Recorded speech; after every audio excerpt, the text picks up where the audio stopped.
A day in my life in province. Hi, it's me, Chubby Girl Wesley.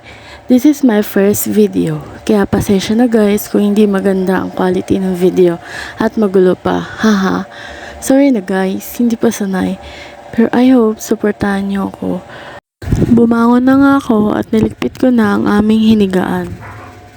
Nagtali muna ako ng aking buhok at pagkatapos binuksan ko na ang mga bintana at kurtina.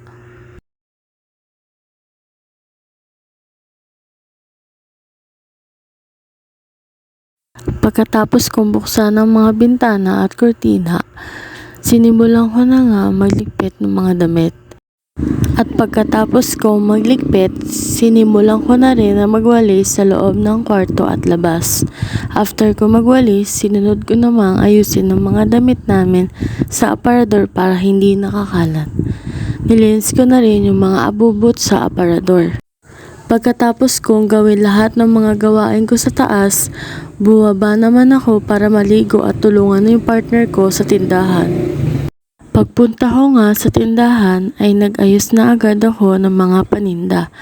Naayos na ito ng partner ko pero dahil hindi ko nagustuhan yung pagkakaayos niya kaya inulit ko na lang.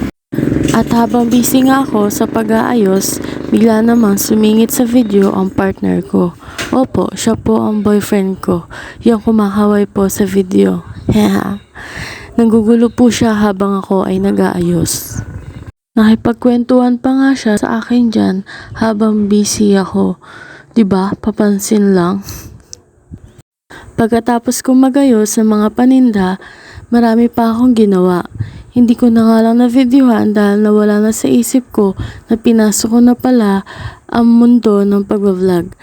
At pagkatapos ng lahat, nagsara na nga kami ng tindahan at umakyat na rin para makapagpahinga na. Pero bago ako magpahinga, kumain muna ako at pagkatapos kong kumain, nagpahinga lang ako ng konti at natulog na rin. So, ayun lang guys. I hope you enjoy my video. See you on my next video. Bye-bye!